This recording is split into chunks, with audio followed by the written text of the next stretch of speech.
Fala aí, galera do sétimo ano, tia Luana aqui novamente para mais uma aula online, tá bom? Para que o nosso assunto não fique atrasado.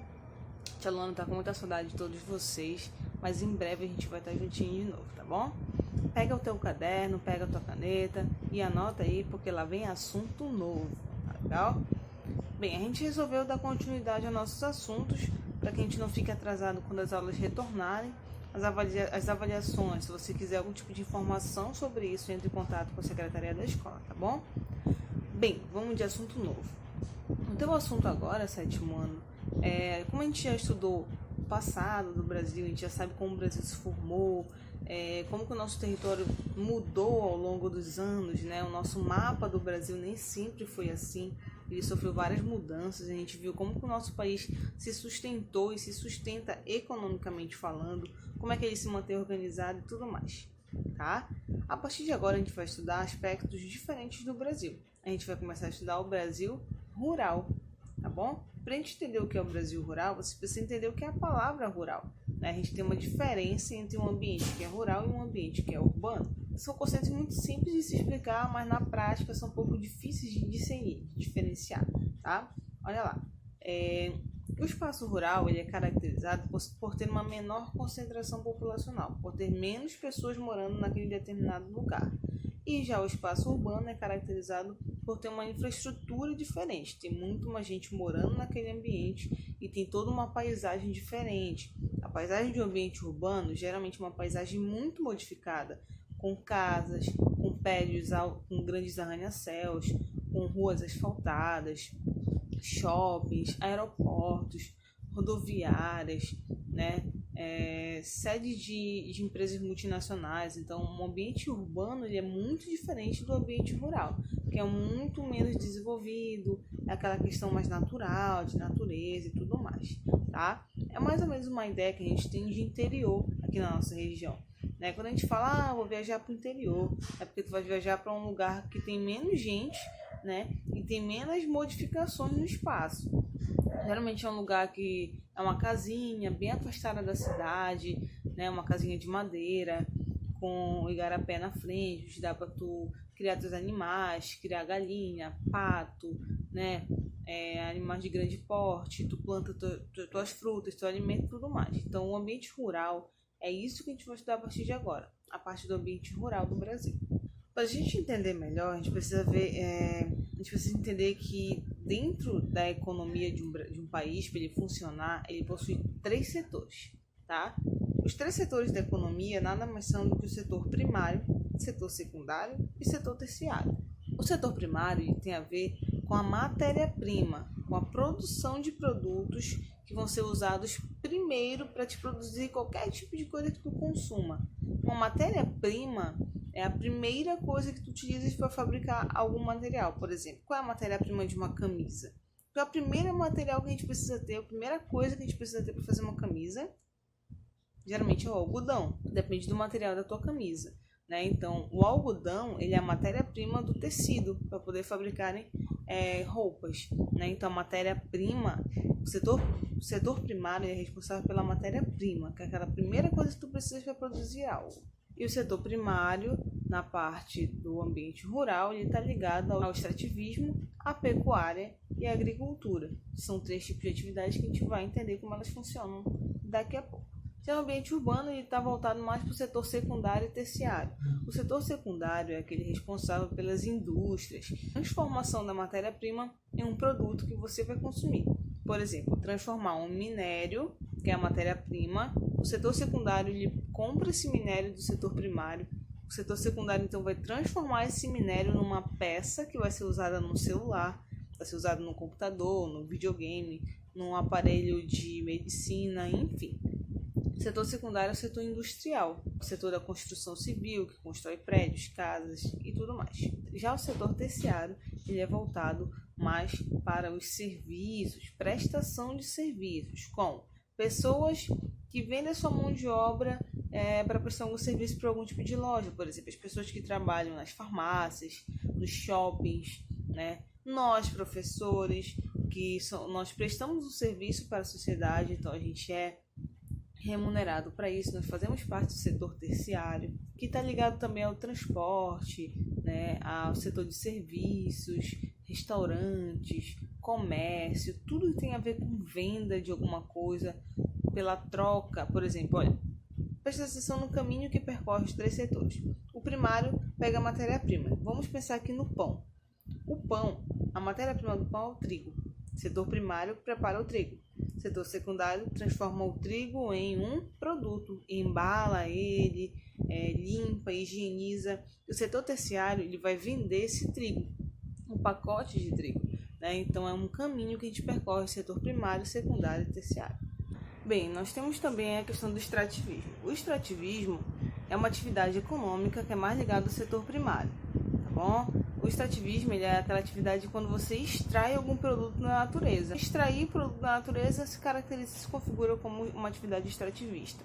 Nós temos três tipos de extrativismo: extrativismo animal, extrativismo mineral e extrativismo vegetal. O extrativismo mineral é quando a gente retira e extrai minérios da natureza. Quando a gente extrai, por exemplo, ouro, prata, bronze, alumínio, bauxita, né? Quando a gente extrai esse material da natureza, a gente está trabalhando com o extrativismo mineral, extração de minérios. Já o extrativismo animal é quando a gente extrai animais da natureza, por meio da caça e da pesca. A pesca ela é proibida no Brasil desde 1967, então é uma atividade que, apesar de ser ilegal, ela acontece muito ainda, principalmente no Brasil.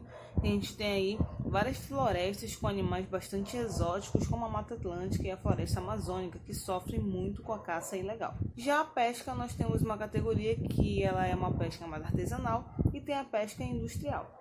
A pesca artesanal é aquela pesca feita com quase nada ou pouca tecnologia, aquela pesca onde o cara vai pescar com a sua rede mesmo, no seu barquinho, que é passado de geração em geração, né? Negócio mais artesanal, mais simples, né? E já a pesca industrial é uma pesca muito mais mecanizada, muito mais tecnológica, onde as pessoas podem inclusive criar espécies específicas de peixe e fazer com que eles se reproduzam ali.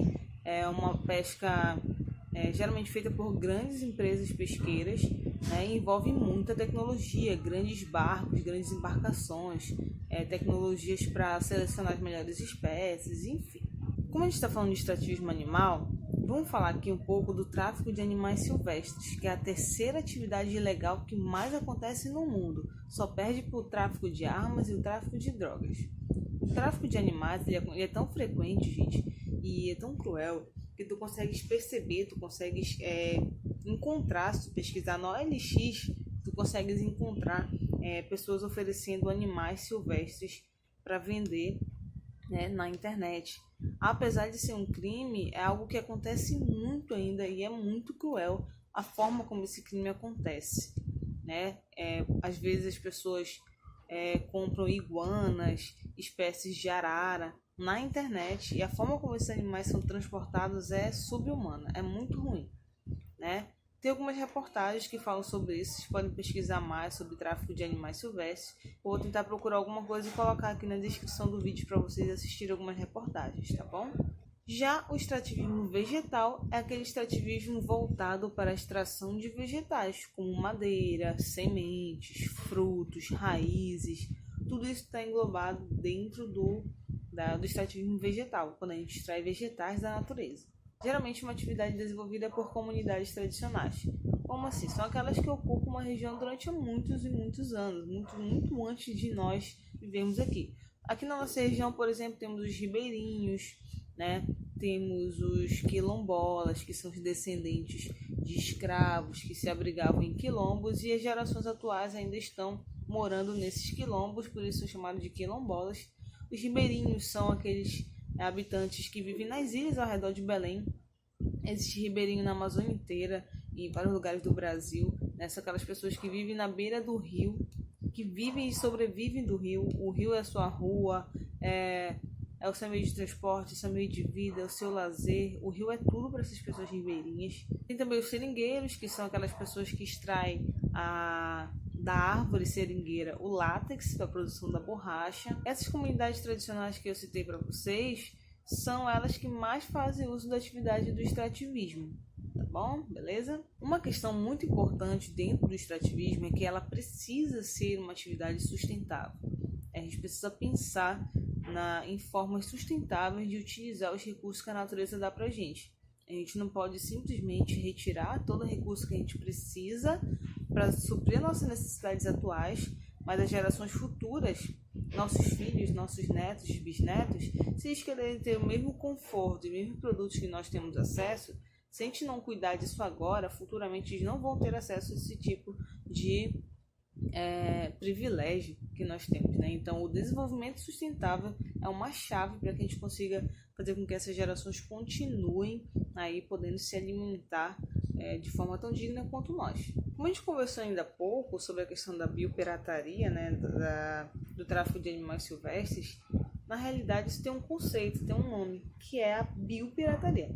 A biopirataria é quando você trafica ilegalmente espécies animais e vegetais. Atualmente acontece muito pela internet, mas assim, boca a boca mesmo ainda acontece demais. Tem pessoas que vivem do tráfico de animais, traficam espécies raras, quase em extinção, de araras, de iguanas, de espécies de aves, onças, coisas que a gente possui somente no nosso país e outro lugar do mundo não vai encontrar isso, e as pessoas utilizam de forma predatória, né? Sem pensar nas outras gerações e no equilíbrio natural que o nosso planeta possui. Então essa questão da biopirataria é muito séria e também eu posso encontrar alguns vídeos para vocês assistirem, reportagens sobre a questão da biopirataria. A exploração do látex na Amazônia foi um episódio muito importante e que a gente deve ressaltar porque na Amazônia nós tivemos um grande boom, que a gente chama, né? Uma explosão de pessoas que vieram aqui para a Amazônia para extrair o látex, que na época descobriram essa matéria-prima e que ela poderia ser transformada em vários produtos advindos da borracha, né? Então, muitas pessoas vieram do mundo inteiro para a Amazônia para extrair o látex, para viver disso. E nessa época, que durou aí alguns anos, algumas décadas, né, muitas pessoas enriqueceram somente com a extração do látex, né? O extrativismo vegetal do látex. Então, o extrativismo na Amazônia é um episódio muito marcante para a gente que é daqui da região. E no teu livro tem um textozinho explicando mais sobre isso. Tá legal? Gente, por hoje é isso. Na próxima aula a gente vai avançar um pouco mais no nosso assunto. Volta o vídeo, assiste quantas vezes tu quiser. Se tiver dúvida, manda pra mim no meu Instagram, @tialu_gel, pra gente não ficar com dúvida, tá? E se cuidem. Até a próxima aula.